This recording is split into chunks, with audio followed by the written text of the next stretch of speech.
Assalamualaikum warahmatullahi wabarakatuh.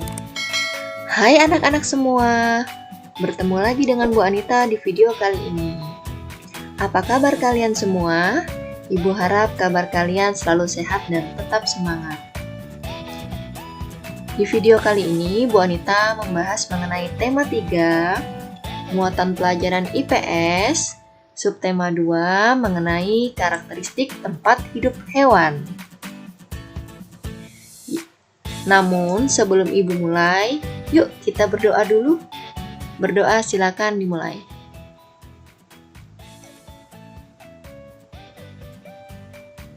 Berdoa selesai.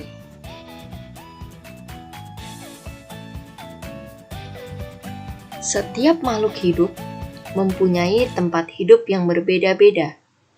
Ada yang hidup di darat, ada yang hidup di air, bahkan ada juga yang hidup di darat dan di air. Suatu tempat di mana makhluk hidup tinggal disebut dengan habitat. Ayo, langsung saja kita bahas. Kita langsung saja membahas contoh hewan yang hidup di darat. Hewan yang hidup di sekitar kita contohnya seperti kucing, angsa, semut, sapi, nyamuk, tikus, dan lalat. Ada juga loh hewan darat yang hidup di hutan, contohnya seperti harimau, gajah, singa, orangutan, bekantan, dan badak. Lalu ada juga contoh hewan darat yang hidup di dalam tanah, seperti cacing, semut, dan rayap. Sekarang kita membahas hewan yang hidup di air ya anak-anak. Hewan yang hidup di air antara lain adalah hewan yang hidup di air tawar seperti ikan mas, ikan nila, ikan lele, ikan gabus, ikan pesut, ketam atau kepiting air tawar, udang air tawar, dan masih banyak lainnya lagi. Selain ada hewan yang hidup di air tawar, ada juga hewan yang hidup di air asin. Contohnya seperti ikan hiu, ikan paus, gurita, cumi-cumi, kepiting, kerang, kuda laut, dan masih banyak contoh lainnya lagi. Lalu, selain di air tawar dan air asin, ada juga hewan yang hidup di air payau. Air payau merupakan pertemuan antara air asin dan air tawar. Oh iya anak-anak, apakah kalian tahu ikan pesut adalah ikan yang berasal dari Samarinda, Kalimantan Timur loh. Sekarang kita membahas hewan yang dapat hidup di dua tempat, yaitu di darat dan di air.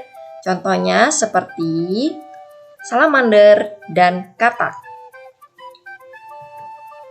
Faktor-faktor yang mempengaruhi karakteristik tempat hidup hewan antara lain iklimnya, yaitu berupa suhunya, udara, maupun anginnya.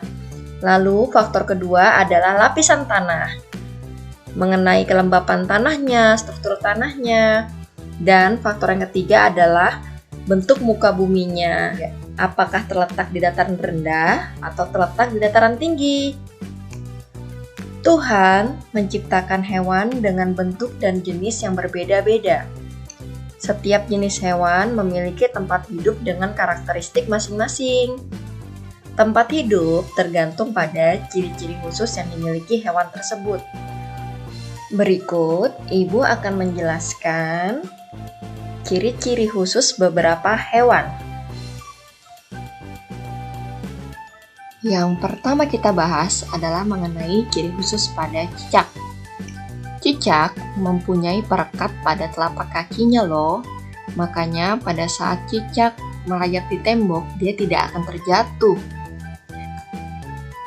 Lalu, cicak juga memiliki lidah yang panjang dan lengket, yang fungsinya untuk menangkap mangsanya, yang berupa serangga-serangga seperti nyamuk dan sebagainya. Lalu, cicak juga dapat memutuskan ekornya untuk melindungi diri, dan biasanya disebut dengan autotomi. Ciri khusus berikutnya yang kita bahas adalah tentang hewan bunglon. Bunglon memiliki ciri khusus.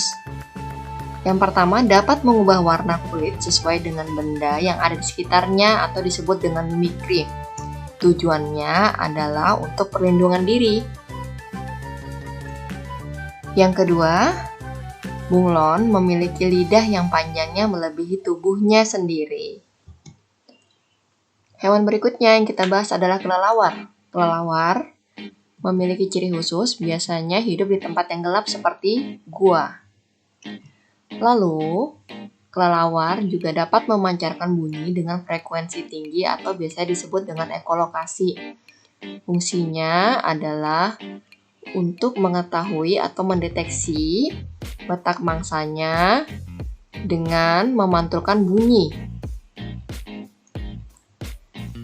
Kelelawar merupakan hewan nokturnal atau hewan yang aktif di malam hari. Dan kelelawar memiliki pendengaran yang baik dan peka terhadap bunyi pantulan. Lalu yang berikutnya kita bahas adalah ikan. Ciri khusus ikan adalah menggunakan alat pernafasan yang bernama insang. Lalu ikan juga memiliki sirip yang digunakan untuk bergerak di dalam air. Ikan memiliki sisik dan memiliki bentuk tubuh yang memudahkannya untuk bergerak di dalam air. Hewan berikutnya yang kita bahas adalah beruang kutub. Beruang kutub memiliki ciri khusus, yaitu memiliki lapisan lemak yang sangat tebal untuk melindungi diri dari dingin. Lapisan lemak yang dimiliki oleh beruang kutub kurang lebih setebal 10 cm. Lalu, beruang kutub memiliki indera penciuman yang sangat tajam. Hewan berikutnya yang kita bahas adalah salamander. Salamander memiliki ciri khusus yaitu tubuh yang ramping, hidung pendek, dan ekor yang panjang. Salamander memiliki 4 jari pada kaki depannya dan 5 jari pada kaki belakangnya. Pada salamander, kulitnya mengeluarkan zat lendir yang fungsinya untuk membuatnya tetap lembab walaupun salamander berada di tempat yang kering. Nah, anak-anak, itu tadi contoh beberapa hewan beserta ciri khususnya. Ciri khusus hewan digunakan untuk menyesuaikan diri dengan lingkungan dan melindungi diri dari musuhnya atau pemangsanya. Hewan merupakan sumber daya alam yang perlu terus dijaga keseimbangan dan kelestariannya. Jika tidak, hewan-hewan tersebut akan menjadi langka dan punah. Seperti beberapa contoh hewan yang akan Ibu bahas berikut. Hewan berikut merupakan salah satu hewan yang hidup di Pulau Kalimantan. Apakah kalian tahu nama hewan ini hewan apa? Ya, kalian betul. Hewan ini bernama orang-utan. Orang-utan merupakan salah satu jenis kera besar dengan lengan panjang dan berbulu kemerahan atau coklat dan hidupnya khususnya di Pulau Kalimantan dan Pulau Sumatera. Tahukah kalian, orang-utan termasuk hewan yang terancam punah loh anak-anak. Di Kalimantan sendiri, perkiraan populasinya adalah sebesar 57.350 ekor. Dan di Pulau Sumatera, perkiraan populasinya adalah 14.470. Lalu berikutnya yang kita bahas adalah mengenai burung cendrawasih. Burung cendrawasih adalah burung khas Indonesia yang berasal dari hutan Papua. Burung ini disebut burung surga loh anak-anak karena memiliki warna bulu yang sangat indah. Burung ini termasuk hewan langka dan dilindungi. Lalu bagaimana sih cara kita untuk melestarikan hewan? Yang pertama, hentikan perburuan hewan langka. Yang kedua, tidak memperjualbelikan hewan langka. Yang ketiga, tidak merusak habitat aslinya di hutan. Yang keempat, mendirikan tempat-tempat perlindungan hewan langka seperti Taman Nasional, Suaka Marga Satwa, kebun binatang, maupun cagar alam. Sebagai warga negara yang baik, kita mempunyai kewajiban dan tanggung jawab untuk melindungi dan melestarikan hewan-hewan langka. Dengan melindungi hewan dari kepunahan, maka keseimbangan alam akan tetap terjaga. Ibu rasa cukup sekian pembahasan di video kali ini. Terima kasih. Wassalamualaikum warahmatullahi wabarakatuh. Bye-bye.